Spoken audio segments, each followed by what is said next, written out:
The Story of the Three Little Pigs. Once upon a time there was an old sow with 3 little pigs, and as she had not enough to keep them, she sent them out to seek their fortune. The first that went off met a man with a bundle of straw, and said to him, "Please, man, give me that straw to build me a house," which the man did, and the little pig built a house with it. Presently came along a wolf, and knocked at the door and said, little pig, let me come in." To which the pig answered, "No, no, by the hair of my chinny chin chin." "Then I'll huff, and I'll puff, and I'll blow your house in," said the wolf.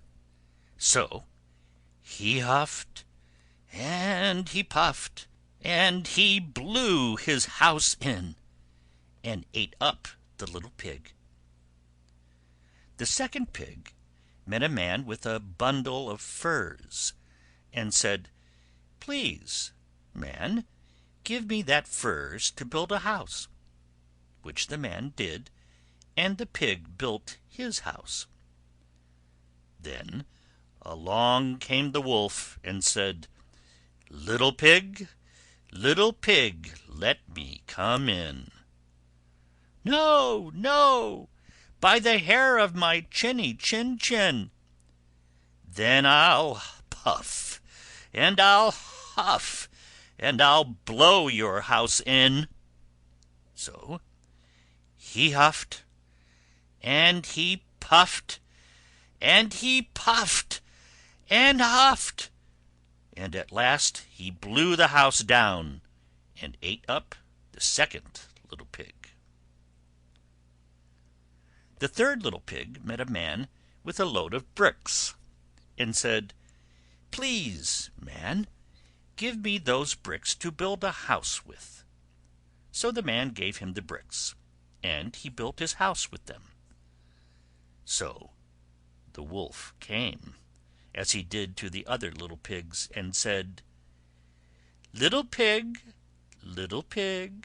let me come in."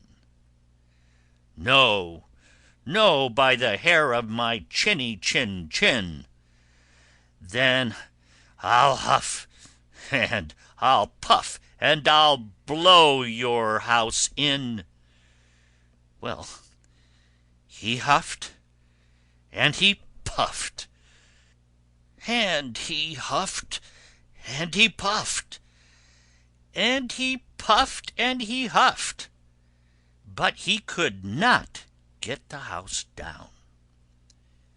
When he found that he could not, with all his huffing and puffing, blow the house down, he said, little pig, I know where there is a nice field of turnips." "Where?" said the little pig. "Oh, in Mr. Smith's home field, and if you will be ready to-morrow morning, I will call for you, and we will go together and get some for dinner." "Very well," said the little pig, "I will be ready. What time do you mean to go?" "Oh, at 6 o'clock." Well, the little pig got up at 5, and got the turnips, and was home again before 6. When the wolf came, he said, little pig, are you ready?" "Ready?" said the little pig. "I have been and come back again, and got a nice pot full for dinner." The wolf felt very angry at this, but thought that he would be up to the little pig somehow or other, and so he said, little pig, I know where there is a nice apple tree." "Where?" said the pig. "Down at Merry Garden," replied the wolf, "and if you will not deceive me, I will come for you at 5 o'clock to-morrow, and we will go together and get some apples." Well, the little pig woke at 4 the next morning, and bustled up, and went off for the apples, hoping to get back before the wolf came. But he had farther to go, and had to climb the tree, so that just as he was coming down from it, he saw the wolf coming, which, as you may suppose, frightened him very much. When the wolf came up, he said, "Little pig, what, are you here before me? Are they nice apples?" "Yes, very," said the little pig. "I will throw you down one." And he threw it so far that, while the wolf was gone to pick it up, the little pig jumped down and ran home. The next day the wolf came again, and said to the little pig, "Little pig, there is a fair in the town this afternoon. Will you go?" "Oh, yes," said the pig, "I will go. What time shall you be ready?" "At 3," said the wolf.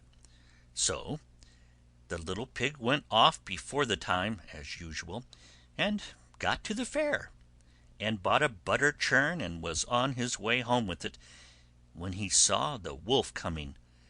Then he could not tell what to do, so he got into the churn to hide, and in doing so turned it round, and it began to roll, and roll down the hill with the pig inside it, which frightened the wolf so much that he ran home without going to the fair. He went to the little pig's house, and told him how frightened he had been by a great round thing which came down the hill past him. Then the little pig said, "Ha ha! I frightened you, did I? I had been to the fair and bought a butter churn, and when I saw you I got into it, and rolled down the hill."